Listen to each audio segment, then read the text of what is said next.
యాదగిరిగుట్టకు భక్తులు పోటెత్తారు. నారసింహుని జన్మ నక్షత్రం స్వాతి నక్షత్రం సందర్భంగా గిరి ప్రదక్షిణలో పాల్గొన్నారు. ఆలయంలో స్వామివారికి అష్టోత్తర శతఘటాభిషేకాన్ని అర్చకులు నిర్వహించారు. ప్రత్యేకంగా ఏర్పాటు చేసిన 108 కలశాలలోని జలాలతో స్వామివారికి అభిషేకం చేశారు. పంచామృతం, సుగంధ ద్రవ్యాలు, పంచసూక్త పఠనాలు, వేద మంత్రాలు, మంగళ వాయిద్యాల నడుమ స్వామివారికి వైభవంగా పూజలు నిర్వహించారు. వైకుంఠ ద్వారం వద్ద భక్తులు పూజలు, గిరి ప్రదక్షిణలు చేసి మొక్కులు తీర్చుకున్నారు.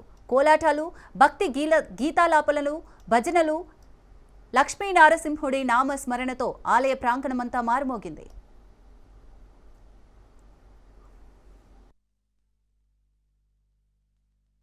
శ్రీ లక్ష్మీ నరసింహ స్వామి స్వాతి నక్షత్రం కావున స్వామివారిని గిరి ప్రదక్షిణ చేయడం ప్రతి నెల స్వాతి నక్షత్రం వస్తుంది. ఎవ్వరు కూడా అనారోగ్యంతో ఉన్నవాళ్ళు, ఎలాంటి ఆరోగ్య సమస్యలు ఉన్నవాళ్ళు కూడా ఈ స్వామివారి గిరి ప్రదక్షిణలో పాల్గొంటే వారికి ఐశ్వర్యాలు, ఆరోగ్యం పరంగా కూడా ఎలాంటి ఉన్నా కూడా తగ్గిస్తాడు ఈ స్వామి. ఈ లక్ష్మీనరసింహ స్వామి తెలంగాణ రాష్ట్రంలోనే తొలి దేవస్థానం కావున ఈ యాదాద్రికి వచ్చే భక్తులకు కూడా ప్రతి ఒక్కరికి ఈ స్వామివారి ఆశీస్సులు ఉంటాయి. స్వామివారి గర్భాలయ దర్శనం ఉంటుంది.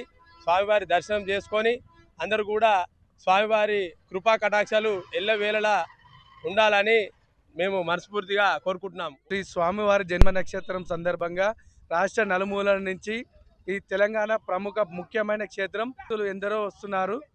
గిరిప్రదక్షిణ చేయడం వల్ల అష్టైశ్వర్య సుఖాలతో ఆయురారోగ్యాలు కలుగుతాయి అని భక్తుల నమ్మకం.